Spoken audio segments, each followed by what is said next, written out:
Hi everyone, it's Annette at needlepointers.com. Today I'm sharing a really special project, the Hungry Little Caterpillar Quilt. This quilt was actually made during a recent quilt retreat. So in this video, I'm going to give you an overall review of the quilt. We'll talk about the horizontal panel, how I adapted it to a vertical style quilt layout, the colorful borders, and the finishing details. If you'd like complete step-by-step instructions, including measurements and cutting and piecing details, you can find them on our full tutorial page at needlepointers.com. I'll include a link in the description below. So let's take a closer look at this bright, cheerful quilt that would make the perfect gift for a little one who loves the very hungry caterpillar. The caterpillar panel is so large that it stretches almost from selvage to selvage, which means this quilt requires a bit of special planning. Because the panel is oriented horizontally rather than vertically, I designed this quilt to show how to adapt a horizontal panel into a vertical style quilt layout. Most quilts are rectangles that are taller than they are wide.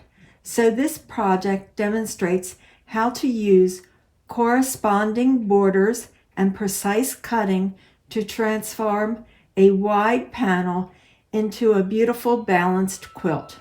The pattern is just a simple process of fussy cutting the picture panel, framing with narrow strips, framing with colorful blocks, adding a narrow strip to top and bottom, a wider strip to the top and bottom, then framing the entire piece with skinny strips. This quilt is mat size, measuring approximately 53 inches by 43 inches when finished, but you can add more length by adding more borders to the top and bottom of the quilt. Also, this tutorial is geared to the very hungry caterpillar panel, but can be used for other horizontal panels. After I finished piecing the quilt top, it was time to prepare the quilt for quilting by making a quilt sandwich. For the quilt backing, I became very creative, as you can see. I had a generous piece of green fabric left, so I cut it diagonally from corner to corner. Added a strip of colorful bubble print between the two green pieces and used the same bubble print fabric as a border at the top and bottom. Once the quilt sandwich was pin-based together, I proceeded to machine quilt using the serpentine stitch 1 inch apart in the panel caterpillar section. I straight stitched in the colorful blocks with an X. Finally, I used the serpentine stitch again 1 inch apart in the wider borders. To bind the quilt, I used the scrappy binding technique with leftover project fabric and a complementary fabric from my stash. Thank you for watching and learning about the Hungry Caterpillar Quilt.